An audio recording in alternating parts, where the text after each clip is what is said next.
Now sa sininga time, aton padayunon ang pagtuon sa Judges chapter 2 verses 10 to 14. Tama ni ka importante, well of course tanan nga bagay importante man gid sa aton kabuhi ang pulong sa Ginoo. Ang sa pulong sa Ginoo, after that whole generation had been gathered to their fathers, another generation grew up who knew neither the Lord nor what he had done for Israel. Then the Israelites did evil in the eyes of the Lord and served the Baals. They forsook the Lord, the God of their fathers, who had brought them out of Egypt. They followed and worshipped the various gods of people around them. They provoked the Lord to anger. So sa sininga time, aton pagatunan a new generation or a generation that did not know the Lord. Ano bala ang kahimtangan nga makita natin sa pulong sa Ginoo sa mga generation, sa mga pamatanon nga wala nagkilala sa Dios. Kag kung tulukon natin masubo, no? Pamatian. Pero you know what? The book of Judges, makita natin diri, it is an honest book. Well, of course, tanan sila honest book.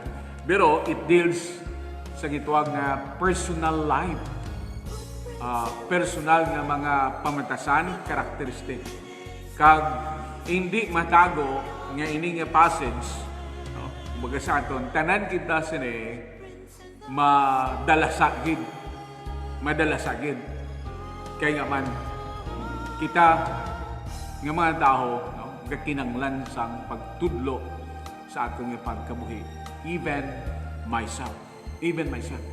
Kaya ang pulong sa Ginoo, tama ka, prangka sa aton. There are times masakitan kita sa wali, ay hands ang alagad sa Ginoo. But tandaan ninyo, as long ang wali sa alagad sa Ginoo, ayon sa pulong sa Ginoo, dako ina nga bulig para sa aton. Even lumasakit.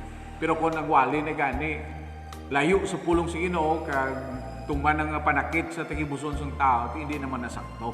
No? Pero kung gawali suno sa pulong sa Ginoo, masakit man gid, pero makabulig ini sa aton nga tanan. Now, si Joshua napatay at the age of 110. Ang mga ginabasa sa Bible. And then, makita naton nga si Joshua, gindala niya ang mga tao sa Ginoo, mga ginpili sang Dios ang muning Israelites, nga iyang nation, no? Ginpili niya nga mangin isa ka nasyon. Halin sa slavery dito sa Ehipto, sa mapait nga pagkabuhi, gindala niya sa manami kag matahong nga pagkabuhi into a promised land flowing with milk and honey.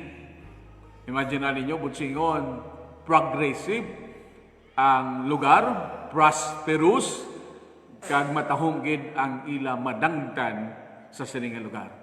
Now, hindi lamang ang munang ginhimo ni Joshua sa ila, kundi lead them through many victories.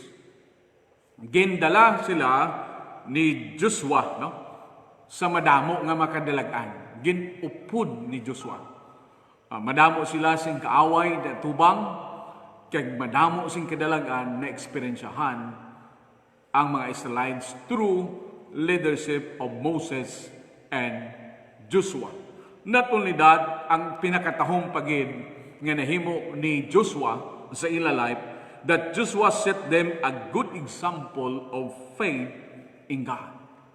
Si Joshua may ara siyang kabuhi, nga kabuhi nga maayo, as a good example pag-abot sa pagkilala sa Dios, pag-abot sa pagtuo sa Ginoo. He is a good example when it talks about faith or trusting in God. So amo na ang pinaka-the best nga nangin ehemplo sa life ni Joshua. Kag bangod sini, the people of Israel served God faithfully because the memory of His greatness was preserved. Bangod sini, ang mga tao sa Israel nag-alagad si Ginoo bangod sang gitwag naton faithfulness ng Dios sa ila nga nagatatak sa ilamain, no? Kung paano sila sa Ginoo ginbuligan. That's why sila nagpabilin sa pag-alagad sa Ginoo. Pero masubo, after the next generation, another generation, amuni ang natabo. In verse 10, Judges chapter 2, verse 10, after that the whole generation had been gathered to their fathers, another generation grew up, who knew neither the Lord nor what He had done for Israel. Mao masubo, no? Nga ining masunod ng mga henerasyon, nagdalagko sila, nagtubo, no? And then, ang masubo, wala sila nakakilala sa Ginoo, kag nalipatan nila or wala na nila mabalaan ang nahimo sang Dios sa ila mga kabuhi. So masubo no mapait, yang isa ka tawo wala gakilala sa Dios. Imagine ninyo, ang ila kaluluhan, ang ilang mga forefathers na-mention sa Bible. Na-mention gid sa Bible kung paano katutong si Abraham, father of faith. Si Isaac, si Jacob, si Joseph. Sa ilang mga linya, mga lineage, no? Kung mga sa aton, makita naton ang faithfulness sa ila kaluluhan. Pero ang masunod nga mga henerasyon, kasubo, no? Kaya nasubuan ko sini, kay wala na nagkilala sa Diyos. Wala gikakilala sa Ginoo, lipong bla. Mga sa aton, ano to kung nga natabo ni, nga wala sila nagkilala sa Ginoo. A new generation arose who for some reason did not know God or His work for Israel. Nag-abot ining bagong henerasyon nga wala nagkilala sa Dios, meaning wala nagsimba sa Ginoo, wala na ginadayo ang Dios, wala na gina-appreciate ang Ginoo sila kabuhi. Kaya wala kakilala sa Ginoo, paano ang tao makasimba sa Ginoo kay wala man siya kakilala. Kag ang pinakasubo pagin, wala na nila mabalaan kung ano ang nahimo sa Ginoo sa ila kabuhi. Sa time nga, ara sila sa kapipitan. Inibangod sa gituwag nga, katahom na sa ila kaimtangan. Kay ara na sila sa promised land. Kung sa aton, kay ang tao bastante na, ang tao ara ng tanan sa ila, ayan, ara ng power, prestige, positions, kung property, kung ano man na nakuha sa tao nga nagdami ng kabuhi, ang masubo na, kay it seems nga wala na sila nagkilanglang sa Ginoo. Kaya mo nang pinakasubo nga kung ang tao magayuhan ng kabuhi, daw hindi na makapalapit sa Ginoo, daw hindi na magkilala sa Ginoo. Kaya ang thinking niya, ara naman ang tanan sa iya. Ang iya kaugalingon, bastante man. So nga mapray pa siya, nga manawag pa sa Ginoo. That's why amunay ang natabo sa ilang. Now, this generation forsook the true worship and turned to other God. Oh, masubo pa Ginoo kung ikaw bla pero ting Ginoo gin pasulat kini, no? Sa sining nga book. Nga sila gin sikway nila ang Dios, no? Wala na sila nagsimba kag ang masubo kay nga man. Wala na sila gasimba sa Ginoo, may ginsimba pa gid sila nga iban nga Dios. Amo na galing matabo. Once ang tao wala gasimba sa Ginoo, automatic may ginasimba na siya ng iban. Automatic may ginasimba na siya ng iban basta wala ka gasimba sa Ginoo. Bisa ni pastor, why ko gasimba sa Ginoo, why mako gasimba sa iban? No, hindi amo na. Basta wala ka na gasimba sa Ginoo, nga away ka gasimba sa Ginoo. Ang pamangkot, no? Nga ang tao ay gasimba sa Ginoo. Kaya ayan, para sa iya kagalingon, sufficiente na sa. Ang iya kagalingon, amo na yung Diyos. That's why nga masimba pa siya. Nga magkilala pa siya sa Ginoo. Ayan, wala na siya nagsimba sa Ginoo, kaya nagsunggod sa Dios. May mga tao manggid, or either kung kaisa may mga Kristuhanon nga pala sunggod. Kag perti kalawig magsunggod. Kung isa tinuig, hasta na lang hindi kabalik sa Ginoo. Hasta na lang hindi simba sa Ginoo. Kay nagsunggod sa iya isig kapariyo, nagsunggod ma sa Ginoo. Now, tulok ko na doon. Ang kabuhita sinong kakapyot. Ang kabuhita, sino nag-supply sa kinanglanon naton? Hindi ba ang Ginoo? Tinga, masunggod kita sa Diyos. Masunggod kita sa Ginoo. Hindi kita magsunggod. sa Ginoo. Kay ang Ginoo bisan gisunggod ka actually, padayon nga nagasilak ang adlaw, padayon nga nagatupa ang ulan, padayon nga nagatubod ang tuburan. Mo na makita naton, padayon nga nagahatag ang Dios ng hangin, bisan gasunggod ka siya, kung siya dumahuya na lang kita, kay nga man, God is still remain faithful in our lives. And yet, sometimes, we fail to be faithful to Him. No? Matutom ang Ginoo, pero kita, no? Kung isa, hindi nang matutom. So, muning natabo sa ila. God brought them the judgment of His wrath upon them. So, muning resulta. Bangod sa ilang wala na nagkilala sa Ginoo, kalimtan na nilang Diyos simbahon, kag lain ang ilang ginsimba, anong natabo? Judgment. Paghukom sa Ginoo.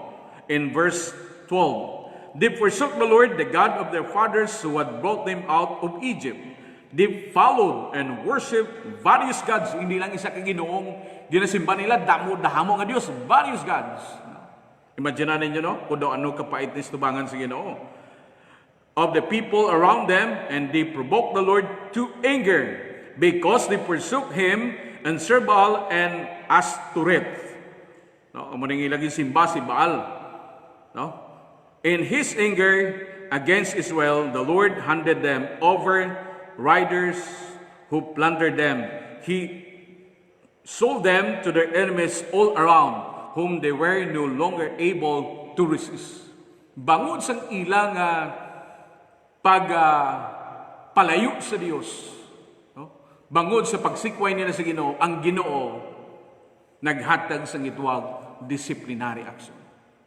Ginpadalaan sila sang Dios ang kaaway, nga sang una hindi sila masaraan, hindi sila mapirdi. Subong ang ila kaaway nga ginpadala sang Ginoo, hindi nila ma-resist. Kumbaga, hindi nila masarangan.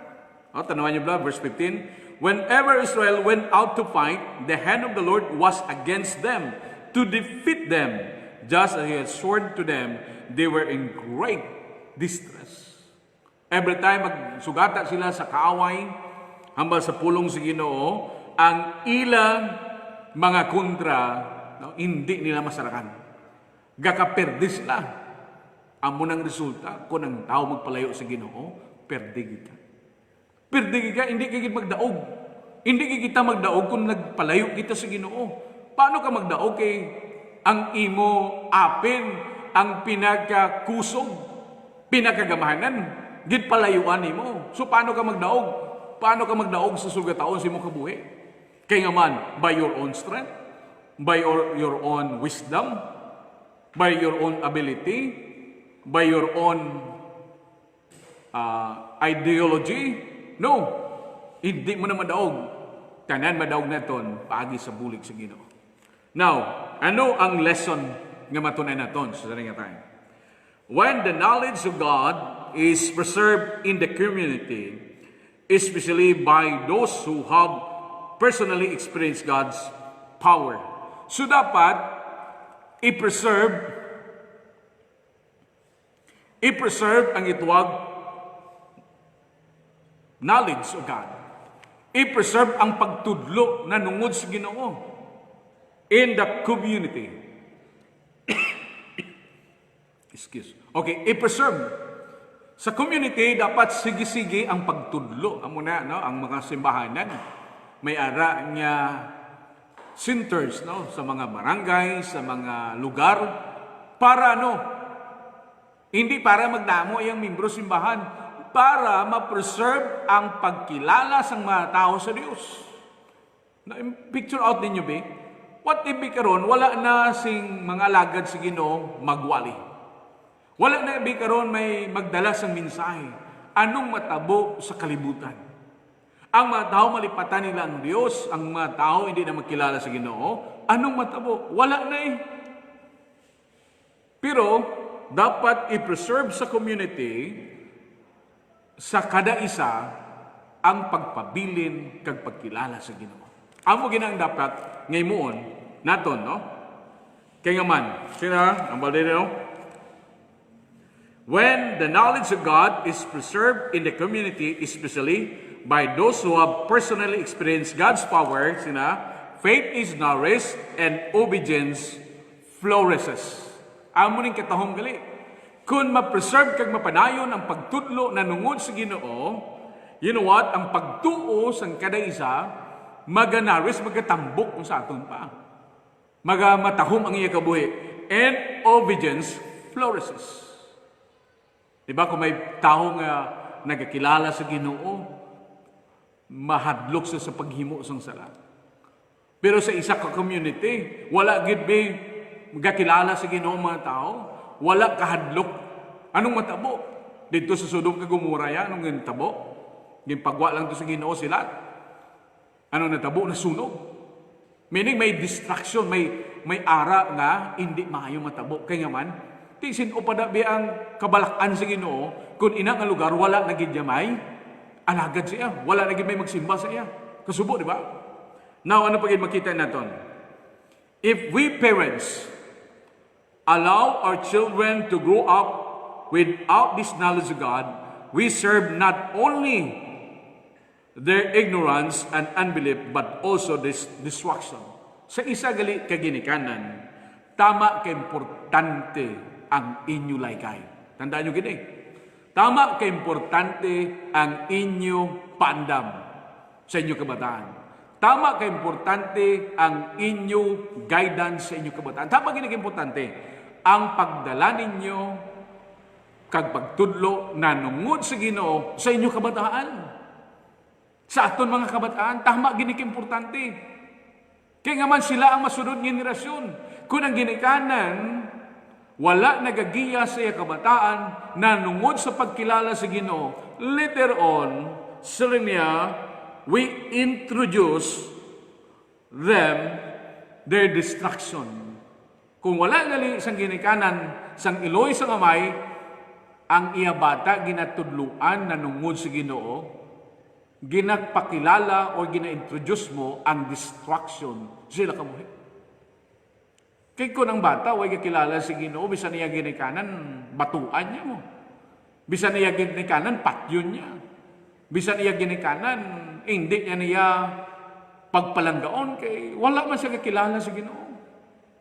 Pero kung ang isa ka bata, nagakilala si Ginoo, gintuluan sing maayo, sang ginikanan, sang iloy o kung sang amay, you know what? Perti katahom ang bata. Even though there are times yung bata medyo mapasaway magit, pero ara sa iya ang ituwag nga limitation. Kaya nagkilala sa Ginoo, may Ginoo nga ginakilala ang bata sa iya kabuhi. Ano na lang biko ng bata? Why Diyos nga ginakilala? Di ba? Anong matabo diri? Ariyo, the most important school of a child should ever attend is the home. Teacher is a mother or a father. Ang pinaka-importante nga atinan nga eskwelahan sang isa ka bata ang eskwelahan sa ila panimalay. Gapate mga musine. Ano ang makwa sang bata sa eskwelahan? Nga gineskwelahan nila. Di ba kalam? Ano naman makwa sang bata sa panimalay nga eskwelahan? Kaya ang teacher da nanay, ang teacher tatay. Di ba lalain ang pagtudlo sang eskwelahan? Ayan palamo niya mo bata sa mathematics, sa English, sa science, sa Filipino, sa araling panlipunan, sa ibang pagiging mga subject nila. Ayan maalam ay mo bata. Kaya mo nang ginatudlo sang teacher. Pero kung ang bata naman sa sulod sang panimalay, wala ginatudloan sa ginikanan, nanungod sa pagkadlok sa Ginoo, tuod, nag-alam siya. Pero nadula naman ang pinaka-importante sa kabuhi, ang pagkilala sa Ginoo, pagtuo sa Ginoo, pagkadlok sa Ginoo, tuod maalam siya. Anong matabo siya? Later on.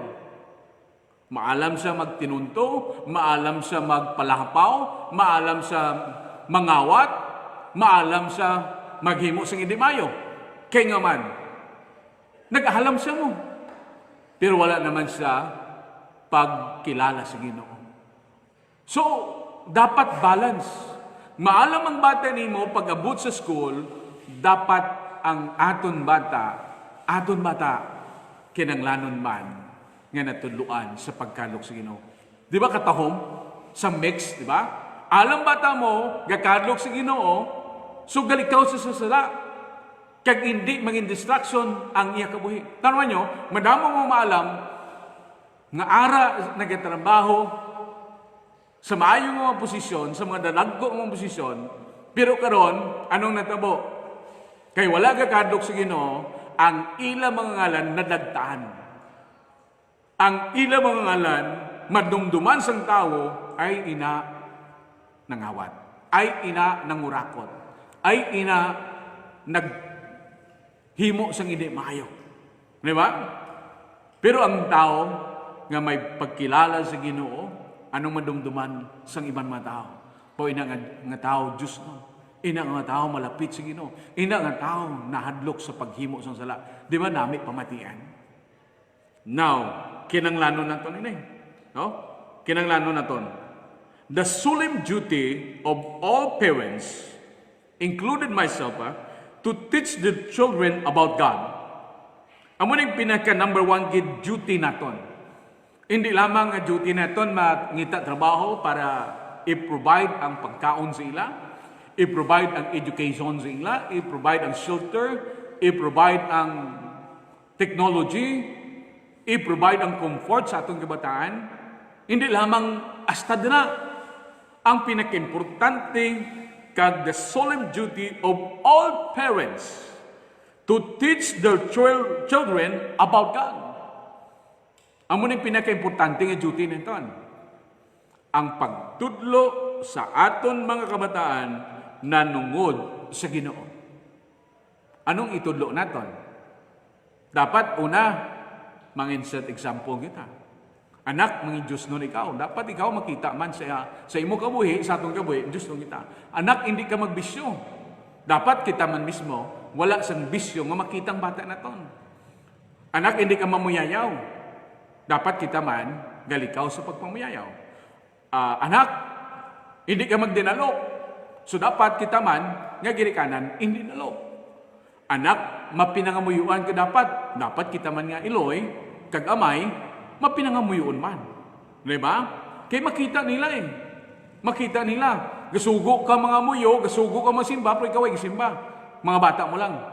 Di ano kuron? Do you think it is a good example sa mga kabataan? Hindi maayo. Kaya kung ano ang sa mata sang bata, abi niya amo nang sakto. No? So padako naton gali, amba sa pulong sa Ginoo, ang aton mga kabataan, no? Paagi sa pagkilala sa Ginoo. And His saving work so that the next generation will know and be saved. Amo ning hambal, no? The solemn duty of all parents to teach their children about God and His saving work so that the next generation will know and be saved. Ipakilala man naton kung do ano kaayo ang Dios, do ano sa katutom, sa tagsa-tagsa ka mga kabuhi naton. Di ba? Ipakilala tagid na sa atong kabataan, nak, ini ba nga ginbakago sa imo, ginpray ko na sa Ginoo, kag ginsabat sa Ginoo na bakago sa imo. Anak, kabalo ikaw, nga kung walang Ginoo, walang gigita sinsarang mahimo. I-install naton sa mind sa kabataan ang kaayo gid sa Ginoo. Kaya once ma-install sa ilang mind ang kaayo sa Ginoo, there is no reason nga hindi sila magkilala, hindi sila magsimba sa Ginoo. So amo ning danger. Kaya amo ning natabo, the next generation wala na nagkilala sa Ginoo. Kaya nga man, wala ginpadayon ang pagtudlo na nungod sa Dios. Wala ginpadayon sa mga sunod man nga mga henerasyon. That's why ang mga henerasyon, pero makita naton sa gihapon, ang Dios naga-work out gyapon sa ila. Pangita gyapon padihot ang Dios para makamarasmas kay makabalik sa ila. Sila sa Dios, no? So gintagangi sila sa Ginoo leksyon. Every time may kontra sila, perde sila. Perde sila. Hindi sila daog sila kontra sa unaya, ang ila kontra, hindi kadaog sila, subong na baliskan na. Kaysa una, malapit sila sa Ginoo, they acknowledge the presence and the power and the protection of God in their lives. But today, they forsook the Lord. And that's the reason ara sa ila ang kasubo sa ila kabuhi. So, maraming salamat sa inyong pagpamati. Basahon na ko ang ang last na nga text, no? There is the Bible. Kag amo gini ang command sa Ginoo sa tagsa-tagsa sa aton. Okay, Deuteronomy chapter 6. Here, verse 4, Hear, O Israel, the Lord your God, the Lord is one. Love the Lord your God with all your heart, and with all your soul, and with all your strength. These commandments that I give you today are to be upon your hearts. Impress them in your children. Talk about them when you sit at home, and when you walk along the road, when you lie down, and when you get up. Tie them as a symbol on your hands and bind them on your foreheads. Write them on the door frames of your houses, on your gates. So, dire makita nato ang reminder sa Ginoo sa ila na love the Lord your God with all your heart, with all your soul, and with all your strength. Hindi gini dapat ya madula nga pagtudlo naton sa aton kabataan. Na mga uturan, abiyan, kung gusto naton ang masunod nga henerasyon, magkilala sa Ginoo ang yabi ara sa imo. Nga iloy kagamay, ipakilala ang Dios sa ila kabuhi.